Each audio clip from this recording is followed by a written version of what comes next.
सभी को जय स्वामीनारायण। तो कई दिनों से हम सत्संग शिक्षण परीक्षा की तैयारियां कर रहे हैं। तो आज का हमारा तीसरा प्रकरण शुरू हो रहा है, जिसमें सदाव्रत की प्रवृत्ति कि महाराज किस प्रकार सदाव्रत करते हैं, तो उसके बारे में हम जानते हैं। तो आइए हम इस अध्याय में प्रवेश करते हैं। तो मेघपुर में श्रीहरि ने 2 महीने रहकर देवशयनी एकादशी का भव्य उत्सव किया।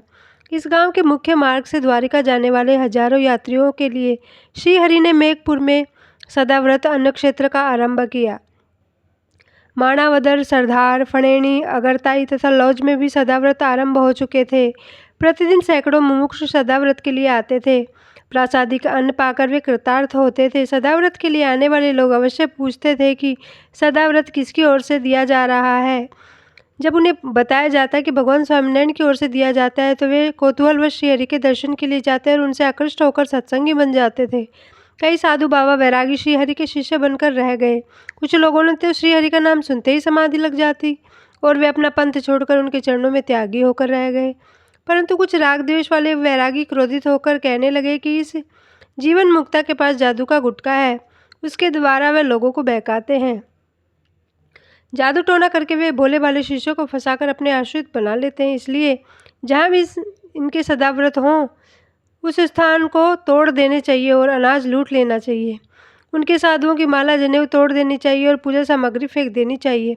बाबा बैरागी न केवल सोचकर ही बैठे रहे, उन्होंने सदाव्रत में सेवा देने वाले श्रीहरि के आश्रित साधु पार्षदों को भी बहुत पीटा। सदाव्रत के स्थान पर सामान तोड़ फोड़कर भारी उद्यम मचा दिया। श्रीहरि को जब खबर मिली, किंतु उन्होंने धीरज और दृढ़ता के साथ सदाव्रत जारी रखने के लिए आदेश पत्र लिख दिए। उन्होंने अपने संतों को पत्र में लिखा था कि यदि आपको कोई मारे, गालियाँ दे, अपमान करे, हमारा स्थान लूट ले, यदि हमें प्रायश्चित के कारण उपवास करना भी पड़े, फिर भी सदाव्रत की सेवा बंद मत करना।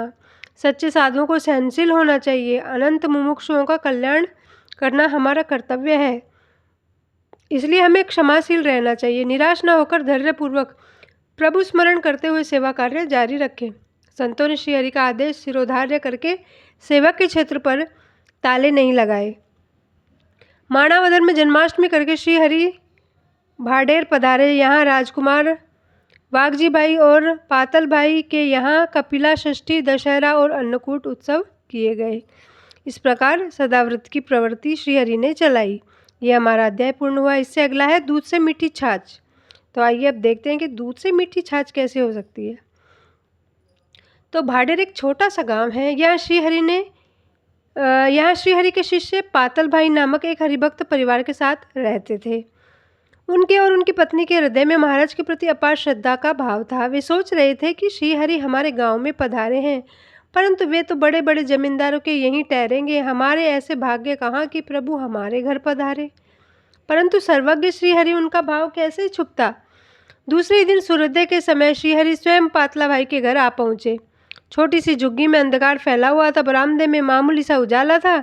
श्रीहरि अचानक इस घर के बरामदे तक आ पहुँचे और पातला भाई के नाम की पुकार दी। वे तो खुशी के मारे पागल ही हो उठे। खटिया डालकर उसने महाराज को आसन दिया। उनकी पत्नी आनंद फानन में दूध की बटलोई लेकर बरामदे में आ गई। उसने पात्र में दूध भरकर महाराज के सामने रख दिया। उसे पीते हुए श्रीहरि कहने लगे, वास्तव में दूध तो बहुत मीठा है। क्या इसमें शक्कर डाली है या बाकड़ी भैंस का दूध है? तो लाइए फिर एक बार पात्र भर दें। पातला भाई की पत्नी खुश हो गई। उसने कहा, महाराज यह तो घर ही की भैंस का दूध है, लीजिए। इतना कहते हुए उसने दोबारा पात्र भर दिया। अब श्रीहरि ने 3 बार मांगकर दूध पिया। दूध की बटलोई खाली हो गई। अब क्या करे। उस स्त्री ने श्रीहरि के साथ आने वाले हरिभक्तों के लिए छाछ देने के लिए सोच लिया। वह रसोई में गई तो छाछ की बटलोई उठाई तो देखा तो उसमें छाछ के स्थान पर दूध दिखाई दे रहा था। वह भारी दुविधा में पड़ गई। अरे मैंने क्या किया, महाराज को दूध की जगह छाछ पिला दी। उसे बहुत दुख हुआ और पछतावा करने लगी। अब रोते रोते श्रीहरि के पास आई और क्षमा मांगने लगी। महाराज, मैंने तो आपको भूल से छाछ पिला दी, मेरा अपराध क्षमा कीजिए प्रभु। श्रीहरि ने हंसते हुए कहा, इसमें दुखी होने की कोई बात नहीं। मेरे मन तुम्हारी छाछ भी दूध के बराबर ही थे। तुमने जो अत्यंत प्रेम एवं श्रद्धा से पिलाई थी, हमें तो वह दूध से मीठी लगी। इसलिए श्रीहरि ने उसका दुख मिटा दिया और वहाँ से विदा होकर श्रीहरि मोड़ गांव पधारे। प्रबोधनी एकादशी का उत्सव करके अलैया और गोंडल होकर श्रीहरि बंदिया पधारे। यहाँ मुलू भाई के घर उनका निवास था। दूसरे दिन सुबह भुज के दीवान सुंदर जी बड़ई श्रीहरि के दर्शन के लिए आ पहुँचे। इस प्रकार हमने देखा कि किस प्रकार दूध से मीठी छाछ श्रीहरि को लगती है। फिर अगला है सुंदर जी बड़ई की परीक्षा। अब देखते हैं सुंदर जी बड़ई की परीक्षा महाराज कैसे लेते हैं। तो सुंदर जी कच्छ के महाराव के पुत्र की बारात लेकर निकले थे। गोंडल आने पर उन्हें खबर मिली कि भगवान स्वामीनारायण बंदिया में विराजमान है। उन्होंने बारातियों को कुछ समय के लिए गोंडल में रुकने के लिए आदेश दिया। आप इसी शहर में रुकिए, मैं बंदिया कुछ काम से जा रहा हूँ, थोड़ी देर में लौट आऊँगा। इतना कहकर सुंदर जी बड़ई घोड़े पर सवार होकर मूलूबाई के घर आ पहुँचे। अपनी पगड़ी उतारकर सिर झुकाकर घुटनों के बल गिरकर उन्होंने श्रीहरि को प्रणाम किया और श्रीहरि ने पूछा, कौन है? महाराज, आपका दास, सुंदर जी ने कहा। अब श्रीहरि ने उनकी कसौटी लेने के लिए पूछा, दास का लक्षण क्या क्या होता है? आज्ञा के अनुसार आचरण करे वही दास, सुंदर जी भाई ने कहा। ठीक है, तो इसी समय सिर और मूछ मुंडवाकर त्यागी बन जाओ और काशी के लिए प्रस्थान करो, श्रीहरि ने आदेश दिया। सुंदर जी भाई शूरवीर भक्त थे। उन्होंने तुरंत नाई को बुलवाया, मुंडन करवा दिया, त्यागी वेश धारण किया और श्रीहरि के पास आकर दंडवत प्रणाम किया। यह देखकर श्रीहरि निकट में बैठे हुए डोसा भाई को श्रीहरि ने कहा, डोसा भाई, क्या आपको याद है जब रामानंद स्वामी ने आपसे एक बार काशी की यात्रा का आदेश दिया था? आप भी इसी समय नंगे पैर बिना कोई सामान लिए सुंदर जी भाई के साथ चल निकलो। डोसा भाई ने तुरंत श्रीहरि के चरण छुए और दोनों भक्त साथ साथ काशी के लिए चल पड़े। अभी 2 ही कोस चले होंगे कि श्रीहरि ने मुक्तानंद स्वामी से पूछा, स्वामी, हमने कैसा काम किया? राज्य के दीवान को साधु बना दिया। तो स्वामी ने कहा, महाराज, अब तो हमें सारे कच्छ प्रदेश में मुसीबतों का सामना करना पड़ेगा। हमारे लिए ठहरने का निर्विघ्न सत्संग प्रचार का एक ही सहारा था, अब तो हमारे बैठने की डाली ही कट गई। श्रीहरि ने चौंक कर कहा, अच्छा, ऐसी बात है? तब तो घुड़सवार भेजकर उन्हें संदेश दो कि दोनों वापस लौट आएं। और तुरंत ही ऐसा किया गया। सेवक ने दोनों को मार्ग पर चलते हुए देखा तो निकट जाकर कहा, महाराज ने आप दोनों को वापस लौटने का आदेश दिया। अब सुंदर जी और डोसा भाई बंदिया आ पहुंचे और सुंदर जी भाई ने फिर एक बार घुटने टेककर श्रीहरि के चरण छुए और उनसे पूछा, कौन आया? आपका दास, सुंदर जी ने कहा। दास का लक्षण क्या है? श्रीहरि ने वही प्रश्न फिर से दोहराया। अब सुंदर जी ने भी वही उत्तर दोबारा दोहरा दिया। आज्ञा के अनुसार जो आचरण करे वही दास। तो श्रीहरि ने कहा, बहुत अच्छा, आप साधु के कपड़े उतारकर अपने गृहस्थी के कपड़े पहन लो। सुंदर जी भाई ने आदेश का पालन किया। महाराज प्रसन्न हुए और उनकी छाती पर अपने चरणारविंद के चिन्ह दिए। परंतु सुंदर जी के मन में तो भक्तत्व का अहंकार जाग उठा। उन्होंने विदा लेते हुए शेर से कहा, प्रभु, आप मेरी ऐसी परीक्षा भले ही ली, परंतु किसी और की मत लेना। उनके विधान में अहंकार की झलक पाकर श्रीहरि कुछ नहीं बोले। हंसते हुए उन्होंने सुंदर जी को विदा दी। रात्रि के समय सुंदर जी भाई जब गोंडल लौटे तो मुंडन देखकर बाराती लोग सुंदर भाई जी को पूछने लगे, अरे, ऐसे शुभ अवसर पर आपने मुंडन क्यों करवाया? क्या अपशगुन के लिए? सुंदर जी भाई ने कहा, बंदिया में मेरे कुल देवता का स्थान है, लड़के का विवाह निर्विघ्न संपन्न हो इसलिए, तथा मेरा पाप नाम का चचेरा भाई मर गया है, उसके अशौच की निवृत्ति के लिए मैंने मनौती की थी, इसलिए मुंडन करवाया है। तब तो बहुत ही अच्छा है, सबने कहा। इस तरह सबको युक्तिपूर्वक समझाकर सुंदर जी भाई बारातियों के साथ आगे बढ़े।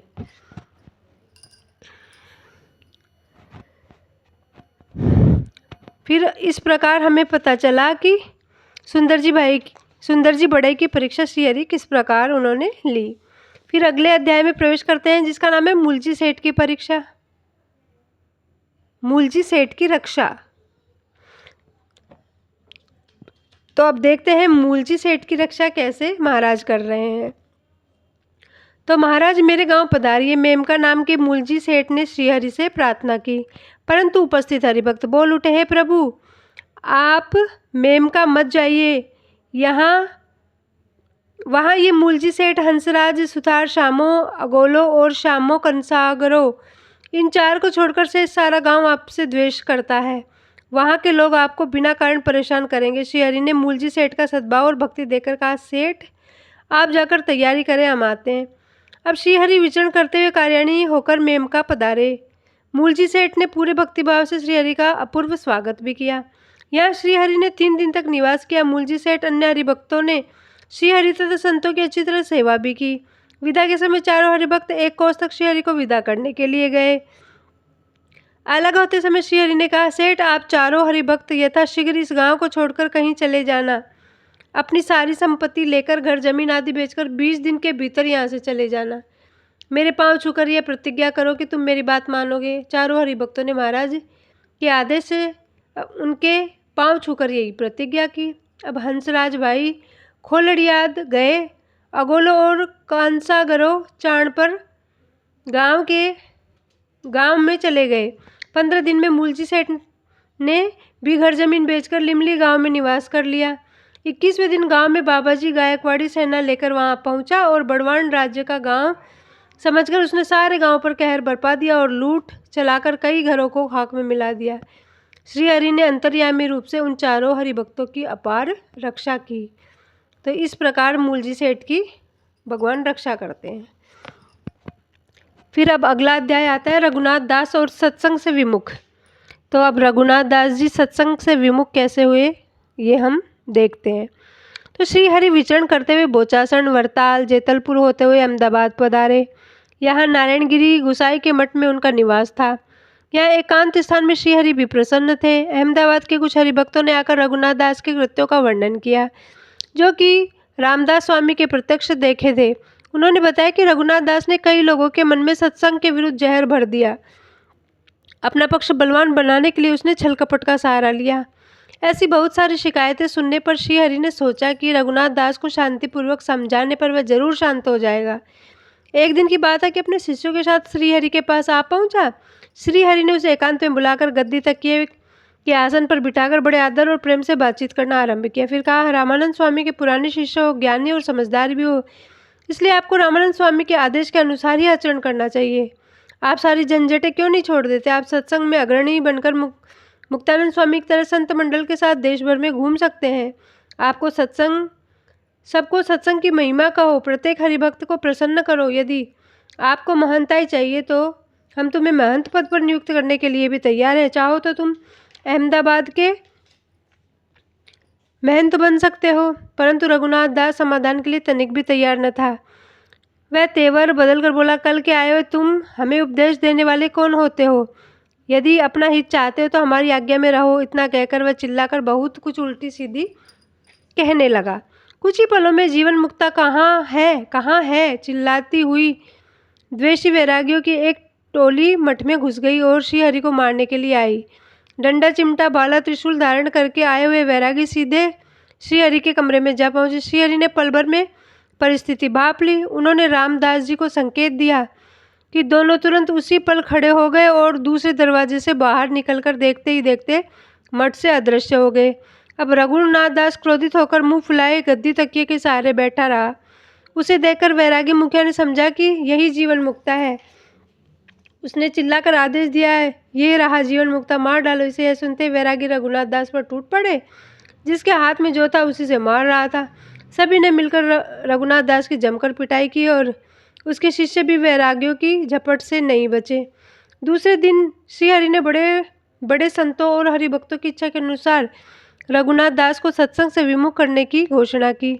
अब सारा उपद्रव शांत हो गया। रघुनाथ दास के लिए लिखे गए आदेश पत्र में श्रीहरि ने लिखवाया था कि जो कोई कुसंग फैलाने वाले का संग करेगा उसका भक्तिभाव अवश्य खंडित होगा। अतः उस विमुख से दूर रहने में ही आपकी भलाई है। इस प्रकार अहमदाबाद में सत्संग सानुकूल वातावरण का निर्माण करके श्रीहरि भुज की ओर पधारे। तो देखा किस प्रकार रघुनाथ दास सत्संग से विमुख हुआ और उसे क्या फल भोगना पड़ा। तो अब श्रीहरि ले रहे हैं लालजी बड़ई को दीक्षा, यानी लालजी बड़ई को दीक्षा दी।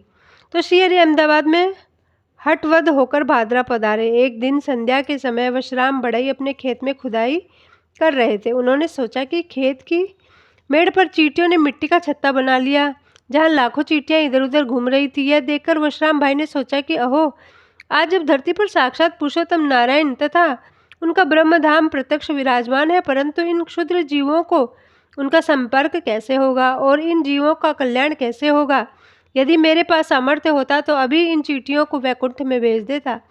वे ऐसा सोच ही रहे थे कि हजारों दिव्य विमान उनके सामने वहां उतरने लगे और सभी चींटियां शरीर छोड़कर दिव्य देह धारण करके वैकुंठ में जाती दिखाई देने लगी। वशराम भाई आश्चर्यवर्ग देखते रहे। उन्होंने उसी दिन यह बात श्री हरि को बताई और महाराज, चींटियों का ऐसा कौन सा बड़ा भाग्य होगा कि उन्हें वैकुंठ की प्राप्ति हुई। श्री हरि ने कहा, इसमें कोई नई बात नहीं है। अक्षर या पुरुषोत्तम के प्रकट स्वरूपों का यही प्रताप है। आज तो तुमने यदि संकल्प किया होता कि चींटियां अक्षरधाम में जाएं, तो अक्षरधाम में भी चली जाती। ऐसा अक्षर एवं पुरुषोत्तम के प्रकट स्वरूपों का बल है। अरे, तुमने संकल्प किया होता तो सारे ब्रह्मांड के जीवों का कल्याण हो जाता। आज हरिभक्तों के साथ मूलजी शर्मा श्री हरि के दर्शन के लिए आए थे। उन्होंने श्री हरि को दंडवत प्रणाम भी किया।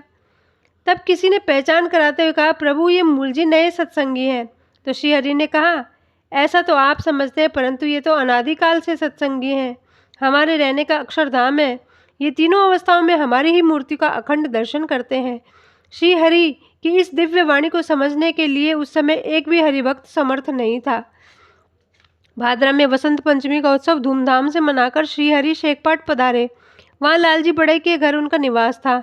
एक दिन श्री हरि ने लालजी को कहा, हम कच्छ जाना चाहते हैं, साथ चलने वाला तुम्हारे जैसा कोई मार्ग का जानकार मिलेगा?